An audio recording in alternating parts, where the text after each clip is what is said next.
Hi, everyone. Welcome to English Digest. I'm Stephanie. I'm Tom, and it's our all-English lecture for the month of May. It's also our News Watch unit. So, yes, we're going to be speaking totally in English today, and we're going to be talking about a couple of news stories. One of them is about a vertical farm, and the other one is about an actress recognized at a film festival in France, but she's indigenous. She's actually a tribal person from Taiwan. Let's read the entire contents of our lesson now, and then we'll come back to discuss it.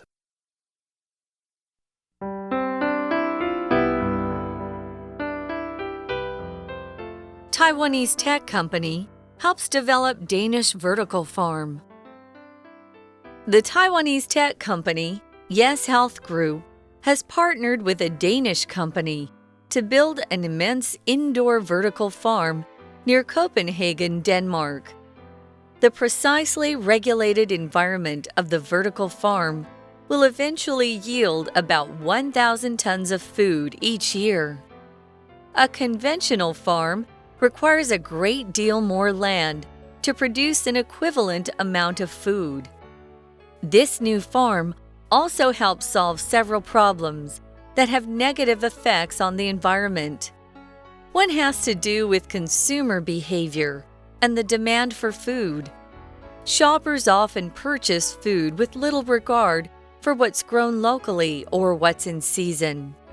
To meet this demand, fruits and vegetables are transported around the globe, creating a large carbon footprint. Local vertical farms that can simulate other climates could lessen this effect.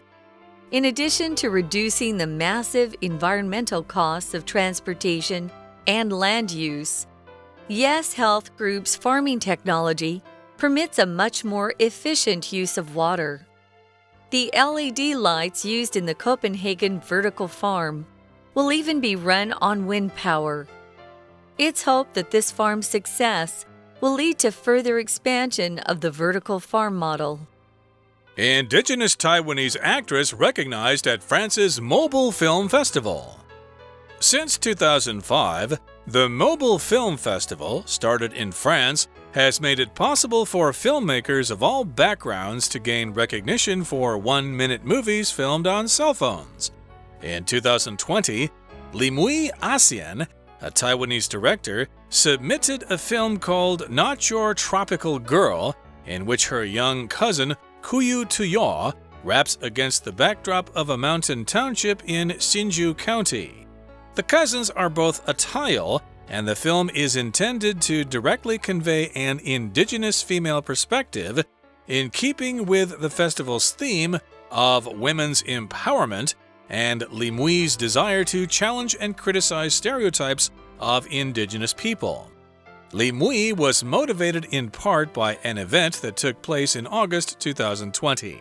The head of a committee for the Golden Bell Awards made crude animal sounds when announcing the nomination of an indigenous radio program. Not Your Tropical Girl hits back at harmful stereotypes of indigenous people like this. Kuyu's dynamic, authentic performance in the film captivated the International Festival's jury, and she received the award for Best Actress. Okay, guys, we're going to dive in to our first news story. The headline is Taiwanese tech company helps develop Danish vertical farm. I already kind of talked about what a vertical farm is. Anything that's vertical goes up and down, and then horizontal is across. So when you're standing, we could say, I'm vertical. And when you're lying down, you're horizontal. In fact, some people will use that term as just kind of a joke. I'm gonna get horizontal and take a quick nap. So you're lying down, or your body is across if you're doing that. If you're vertical, you're standing. Now, this is a Taiwanese tech company, so they deal in high tech, and they've gotten involved with a group or a company in Denmark. Danish is what we call the people who live in Denmark And things that are from Denmark are Danish.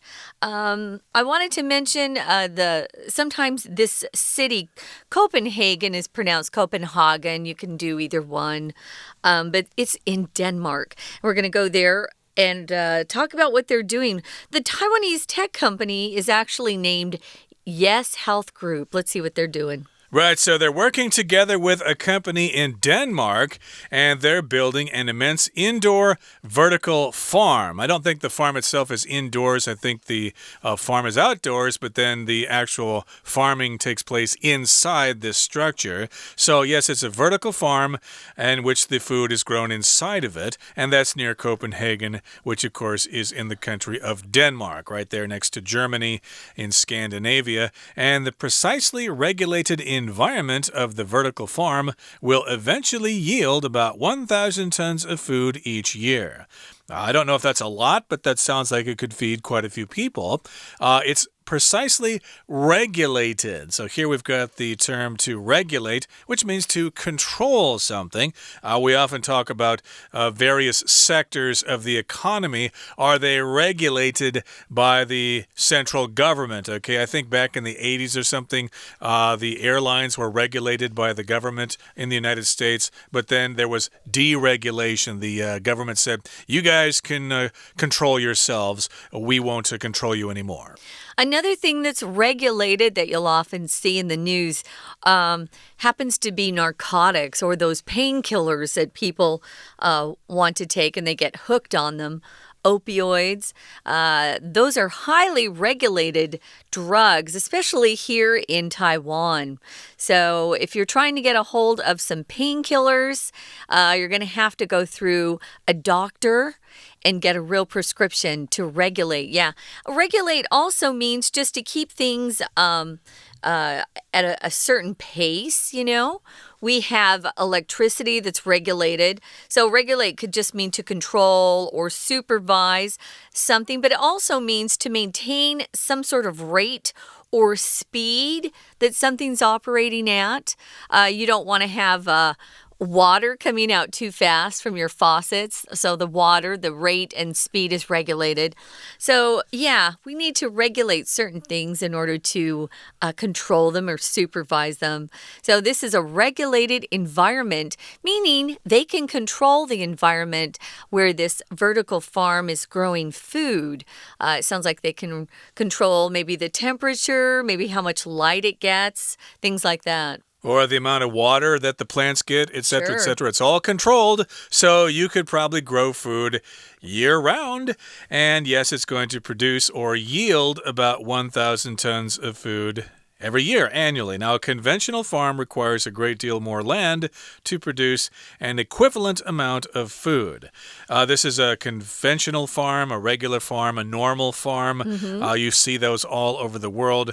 Yeah, they need a lot of land. It's spread out. They only have one layer there. And, of course, they need a lot of land to produce the same amount or an equivalent amount of food. Equivalent just means roughly the same amount of something. Yeah, we often have to kind of translate different ways of measuring things. If you use grams and liters, you're going to have to translate that and find the equivalent in things we use in America, which is ounces and quarts and gallons. Sometimes we have to find the equivalent amount in a different measuring system. For example, what's the equivalent of 22 degrees Celsius in Fahrenheit? You know, what is the close, the approximate temperature in a different system? What's the equivalent? So this new farm also helps solve several problems that have negative effects on the environment. One has to do with consumer behavior. We're all consumers. You're a consumer if you buy and use something or buy and eat something. It doesn't have to be food. A lot of us are consumers of entertainment, like video games, or maybe you're a big consumer of, let's see, what else? Fashion. Maybe you're one of those fast fashion people out there that is always buying the latest style. So one has to do with consumer behavior, how people behave who buy food. Also the demand for food. When you see a demand for something, it means how many people want to buy or use or get their hands on a certain item, either a service or a product. So it has to do with these two things. It says here that it's going to solve some of these negative effects that these two things cause. That would be the consumer behavior and the demand for food. And shoppers often purchase food with little regard for what's grown locally or what's in season. Yeah, we just buy what we want to eat. We're not too concerned about whether that plant or whether that fruit is in season or not, or whether it's grown locally or imported. If something's in season, that means it's popular at that time of year. Like mangoes are in season, I think during the summer or something like that. I'm not quite sure. I like mangoes, but I keep forgetting when they're in season. At other times of the year, you won't see them. And to meet this demand, fruits and vegetables are transported around the globe, creating a large carbon footprint. So, yeah, if you want to have mangoes at a different time of the year, then you have to have them imported from another country. And, of course, that creates a large carbon footprint. In other words, a lot of energy is used to transport those products around the world. Yeah, one thing that has been disappointing to me here in Taiwan is my inability to find spinach during the summer. Spinach is a winter crop here in Taiwan. So I get so excited when the winter comes and I can buy my bo cai. Oh, spinach again. Oh, almost did some Chinese. But I can't get it in the summer. I think Taiwan is much more aware of when things are in season, and they tend not to import so many things, especially if they're grown here in Taiwan. Taiwan has some of the best fruit on the whole planet, so there's no need to import some of these fruits and vegetables if they're grown here. They're much healthier for you as well, guys. If you can buy things that are in season, it's going to be a lot better nutritionally for you to eat those things that are in season rather than those things that are imported from other countries that have a different climate needed to grow that particular crop.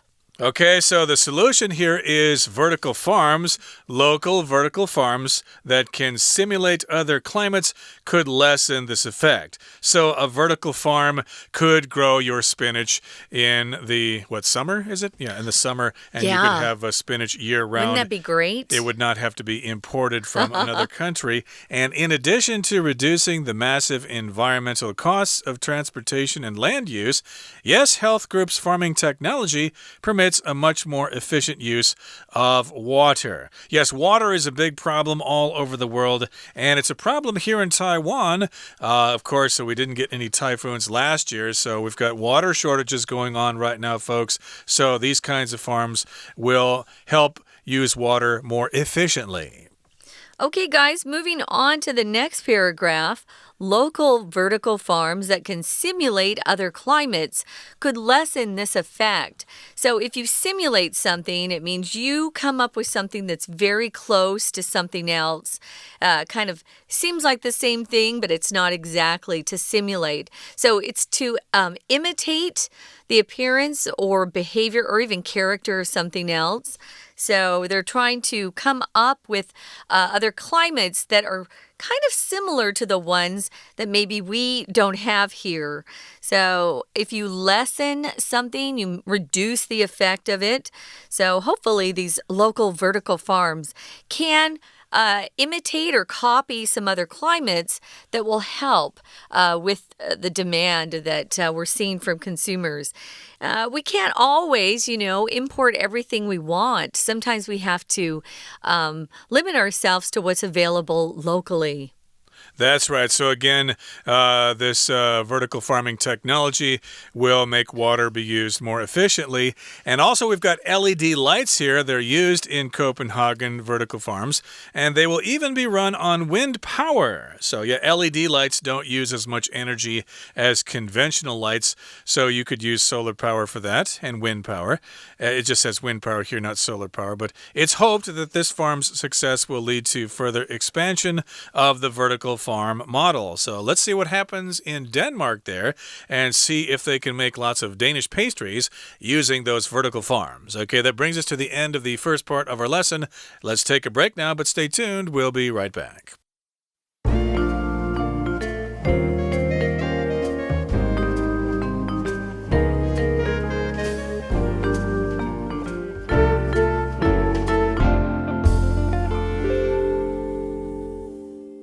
Welcome back, everybody. Let's move on to our next news story. It's about an actress from Taiwan who is indigenous, which means they're originally from Taiwan before the Chinese people came over from the mainland. We're talking about the various tribes that live in Taiwan, the Amis, the Atayal, the Bunun, etc. Those are indigenous people, and this actress was recognized at a film festival in France. It's a film festival called the Mobile Film Festival, or Mobile. You can pronounce that both ways. That would refer to your cell phone.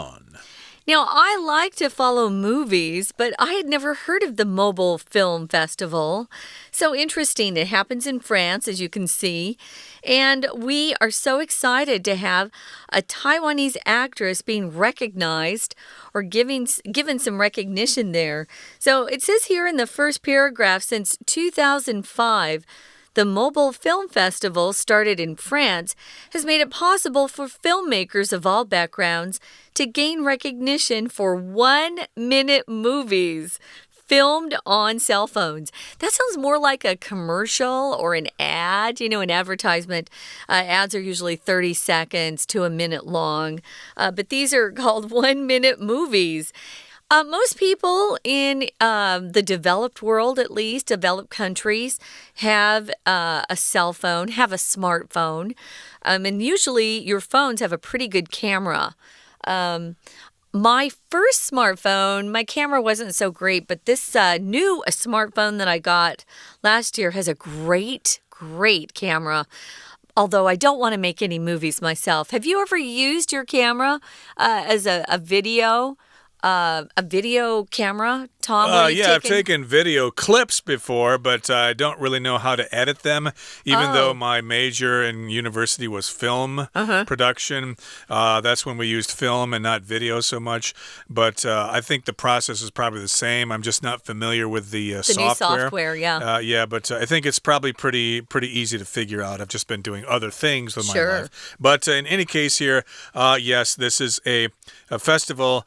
And if you're a filmmaker, you can get recognition. You can be famous for these 1-minute movies, which you could film on your smartphone, your cell phone, etc. Now, back to this word recognition. That's a noun here that just refers to when you are known for something, you do something, and then people know about what you've done, and they know who you are. That's recognition. And the verb is to recognize. For example, maybe someone says, "Hey, you didn't say hi to me when I saw you in Ximending the other day." Well, I didn't recognize you. I thought you were somebody else. So, yeah, to recognize just means to identify someone. And in this particular case, recognition is just some kind of reward or award in this case for some work that you've done. Yeah, so people are starting to know the name. She's getting some publicity, you could say. So in 2020, this Taiwanese actress, and I'm not really sure how to say this, so apologies to those out there who hear this and think, ugh, Limui Asien? That's a good guess. I knew a girl named Lomui. It might be similar. I think that's a common name among the Atayal, but you know, I don't know that much about them. If you're a Atayal out there, guys, and you want to correct our pronunciation, give us a call. That would be great. We are doing the best we can. So a Taiwanese director, she's actually a director, and she submitted a film that was called Not Your Tropical Girl, in which her young cousin, and this is Qiyu Tuya, again, I don't know if I'm saying that correctly, is rapping, doing rap against the backdrop of a mountain township in Hsinchu County where they live. So if you rap, You know what rap is if you listen to music. You kind of have lyrics and you're not singing, you're actually speaking these words to a rhythm or a beat. For the little kids here in Taiwan learning English, they do something similar, but we call them chants, right? That's how they learn English, with chants. But these rappers are pretty popular around the world. And some of them are really talented. They can rhyme things very quickly. I'm amazed at some of them. So this cousin of hers is rapping. And when you say against the backdrop is just what is behind that person. What's the scenery like that you can see behind the person rapping? Well, it's a mountain township located in Hsinchu County. Right, that's an area where Atayal people live. I think they also live in Hsinchu and other places. I said Hsinchu. Actually, I meant to say Ilan. But in this particular case, the cousins are both Atayal, and the film is intended to directly convey an indigenous female perspective in keeping with the festival's theme of women's empowerment. So, indeed, the cousins are both of the Atayal tribe, and, of course, they intend this film to convey an indigenous female perspective. Okay, that's their perspective. It's of indigenous people, of tribal people here in Taiwan, and also from the female perspective, the perspective of women, and that is in keeping with the festival's theme. So in keeping with just means to match the theme of something. In this particular case, the film festival. So yes, the theme of the festival is women's empowerment. So of course their film is about an indigenous woman and her perspective on things to match that theme. Yeah, we could use in keeping with to talk about maybe you're having a party, and in keeping with the theme of the party, you're going to only serve vegetarian food. Maybe your party is to celebrate someone who is a vegetarian. So in keeping with that, you'll only be serving vegetarian food. So we do use that quite often, guys. So in keeping with. So this filmmaker wanted to convey or communicate an indigenous female perspective, how they viewed things, what their point of view was as an indigenous female. So it was in keeping with, or it was matched with the festival's theme, which was women's empowerment, how women can become more powerful, and Li Mui's desire to challenge and criticize stereotypes of indigenous people. Like any people, the indigenous folks are also stereotyped. We're all stereotyped depending on what group you belong to. Women drivers are a typical stereotype in America, at least. They like to say, oh, all women drivers are bad. That's a stereotype. There are some bad women drivers. I have two sisters that are bad, but the other two, including me, were good drivers. So there are stereotypes of most groups or all groups around the world. These are stereotypes of indigenous folks right here in Taiwan. Now, if you criticize something, you usually are making negative judgments, or you're pointing out some flaws or faults of someone, and it's usually in a negative way, right? A disapproving way. Sometimes you can get criticism, though, which helps you improve. But here, I think criticism or criticize here is mostly negative because, of course, they're using these stereotypes, which are usually not fair to one whole group of people. A group of people can't all be the same. That's why stereotypes are kind of silly.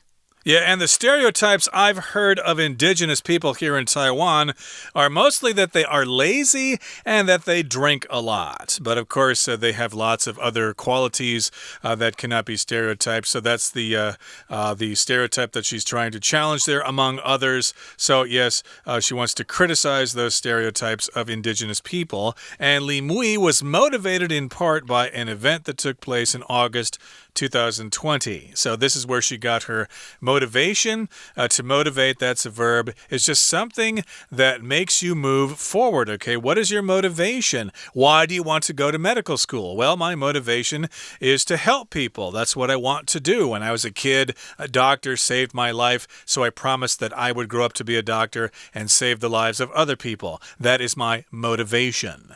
Right. And here, notice, guys, we're using the preposition by, motivated by something. You can be motivated by a teacher, motivated by a song. You can be motivated by a lot of things. In part just means some of the motivation came because of this event that took place in August 2020. It's pretty awful. It says the head of a committee for the Golden Bell Awards that are given out for movies made crude animal sounds when announcing the nomination of an Indigenous radio program. So when they were announcing the nomination, if you're nominated for something, it means someone puts forth your name for a particular award. So if you're nominated for an Oscar, it means people have thought your acting or your directing was some of the best they'd seen all year. So they wanted to put your name out there to be nominated or be one of the people who could possibly win the Oscar. This nomination was for a Golden Bell Award that happens here in Taiwan. Now, crude just means kind of just bad words, you know. Crude is just kind of rude, foul language. Things that are offensive, those are considered to be crude or rude. So what did they do, Tom?